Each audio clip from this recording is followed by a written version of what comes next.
Kid Creole and the Coconuts hit the top 100 in the U.S. with this duet alongside Barry Manilow, Hey Mambo from 1990. With me is Janique Svedberg, who was a coconut at that time. Janique, one of the reasons I had been looking forward to having you on Revenge of the 80s with me is that you're doing something very important now. Talk about how you came about being an addiction coach. Okay, yeah, it is really important. Well, what happened is that I myself, all those years of touring and then going back and owning art galleries and the whole world of drugs and rock and roll and, it's the 80s and 90s. It was all free, at least for me it was. And it just took a toll. And I became very addicted to painkillers and alcohol. And in 2007, I think it was, I just crashed. I just had enough of it and went into rehab. And through a year and a half of rehabbing and also moving away from New York City, I changed my life. I mean, everything inside of me and everything outside of me changed completely. And I started from the beginning again, from scratch, literally. And I decided that I wanted to give back, and I just didn't know how, because I didn't want to become a therapist. I didn't want to become a medical doctor, and that also will take so long time. And then someone told me about life coaching. And for me, I love the whole idea that a life coach will take you from a stuck moment in the now where you feel you're stuck or you're you're thinking the same thing over and over and over again and nothing's happening, or you have a job that you're just doing the same thing every single day. You might want to change. And a life coach is almost like a very smart best friend that coaches you on and makes you see things in a different light and makes you also believe that you can do it and kind of takes you on the road. However, a life coach doesn't tell you what to do. You have to find it yourself, but is there with you all the time, really, almost like a sports coach, like a football coach. And so I love that idea. Now, I didn't want to become a life coach in per se because there's so many of it. And I understood that addiction coaching or recovery coaching is something there is not many of us. And that I thought was fantastic. Work with people that either don't want to go to rehab or they don't want to go to a 12-step program, or they might have come out of a rehab and feeling completely lost and lonely. So they need someone like me. And I also work a lot just opening up this door. I open up such an enormous door because I only not just work with people that have an addiction problem to, let's say, drugs and alcohol, but people that are addicted to the internet or to sex or relationships or codependence. There's so many different destructive behaviors. I've seen that too. I've been a news guy all these years. We've covered stories on food addictions, television addictions, that sort of thing. Absolutely. There's so much of it. It really is. And when you are addicted to, let's say, a TV or internet or sugar or something, you wouldn't think about going to rehab because you just think about rehab as alcohol and drugs. So for me, I have a lot of clients that just doesn't want to go to rehabs. They don't feel like they belong to that group of people. And that's okay. They can feel whatever they want, but they need something else then. And because I have been down that road, I have been an addict, an alcoholic, I can really relate. And I think that's really important. When people hear the word addiction, and we touched upon this just a few moments ago, they tend to think only drugs, alcohol, cigarettes. How would you help talk with somebody who has an addiction to something like food or the internet and help them even though they don't think they need help? That's a great question. Everybody that comes and seek help has usually gotten to a place in their life that they can't stand anymore. We say it when you're getting sick and tired of being sick and tired. And that is usually when people come to me, they are so sick and tired of being sick and tired that they want help. Now, the addiction part, and that's why I don't always say that I'm addiction coach. I say recovery coach sometimes, because people are afraid of the name addiction. So it is a tricky word. Destructive behavior might be better. Destructive is the proper term, Janique, because addiction doesn't just affect the one person, it affects everybody around them. Yes, you're absolutely right. Destructive behavior or addiction is impacting everybody around you. I say it's a family disease. You know, when a lot of addicts, including myself, thought that I'm not hurting anybody, I'm just hurting myself. But that was not true at all. So when I got sober and I started talking to my family members and people around me that I thought I had fooled, they were like, no, we knew all the time, not maybe how much you did and what you did, but that something was wrong. And there was nothing they could do to help me. So it's a really big problem. It's a big problem for the family, but also really big problem for America, period. You did say before that some people come out of rehab lonely and lost. Mm-hmm. How important is it to have a good support system of friends and loved ones, and of course an addiction coach like you, to get through what could be an agonizing recovery period? I think that is the key, Chris. I think you have the nail on the, whatever that's called, the hammer on the nail, because that is the crux of the problem that we're facing. It's you live in a rehab, you live in a really safe bubble, which is incredibly important, but it is a bubble and you're really safe.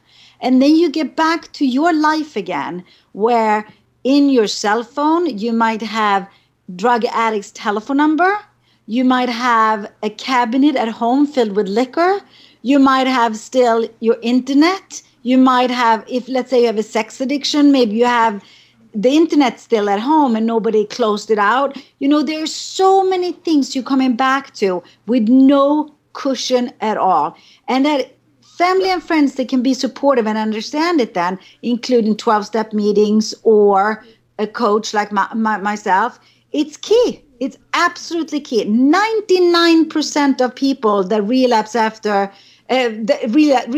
after they come back from a rehab. That's ridiculous. Now, Janique, how much help did you receive when you were recovering? I did something very smart. I was told something very smart.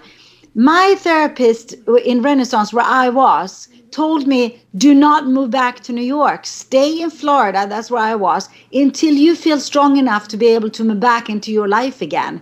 I stayed there for a year and a half, and that was the key for me. Because when I did return back to New York, I was really sober. I was very happy being sober. And there was no chance that I wanted to go back on drinking or drugging again at all. And so that was key for me. But who can move? You know what I mean? Not everybody can move to where they are. You know, that's just impossible. People have to go back to their normal lives again. I really don't know how they do it. I really don't. And it had to have been tough for you when you first came to the rock world. You were, as you said, only 16, 17 years old, so there was a lot of pressure to go along with everybody on this, and that was pretty much prime bait for falling into an addiction.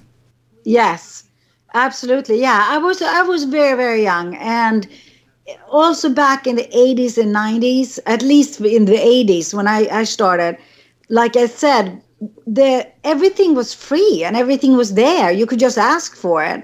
I was trained in the ballet academy. So for 2 years, I didn't touch anything because I was so scared of it. But just like you said, you know, you start getting influenced by other people and people around you. I mean, everybody you hang out with is on tour. You know, even if the superstars you hang out with are all on tour. So that whole life, I don't know how it is anymore, but was really not very healthy for a 17-year-old. So, Janique, let's say somebody comes to you and says, hey, I'm addicted to the internet. I'm addicted to painkillers. I'm addicted to cigarettes. How can you help me? What's the first thing you do? I'll ask them if they will be ready to go to rehab, because first I would like to get them clean and sober. So if they are ready for that, then I have contacts, of course.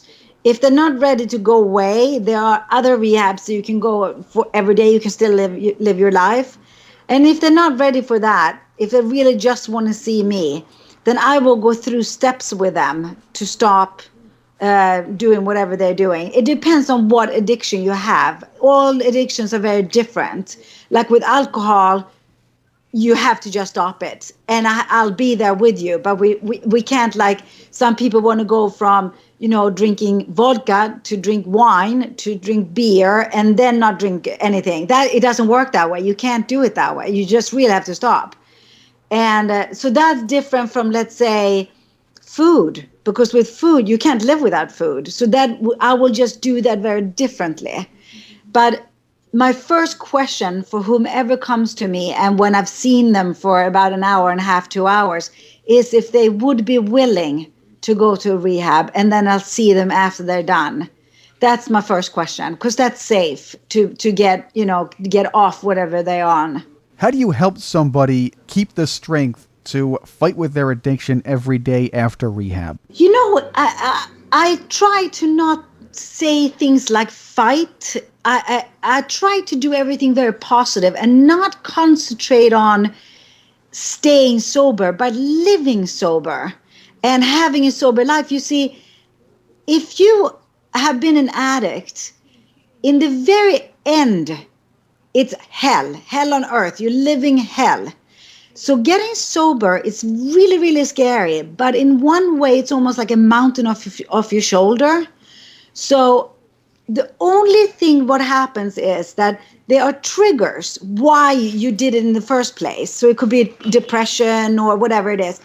We have to work on the triggers. So when they come, you think about something else. You can do something else. But what I'm trying to do with everything I do is to see things positive and not negative.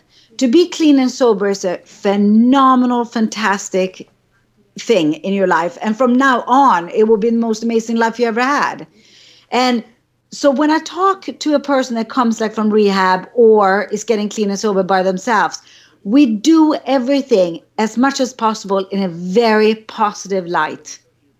And that, for me, is a huge key. Janique Svedberg's my guest on Revenge of the 80s Radio. She was one of the Coconuts. She was in the band between 1985 and 1995, and now she's an addiction coach. Janique, if somebody listening has a family member or a friend or even themselves wanted to talk to you about recovery or help with that, how can they get a hold of you? Well, they can go on to my website, and that's www.addictioncoach.net, or my name, janiquesvedberg.com. And through there is all my information.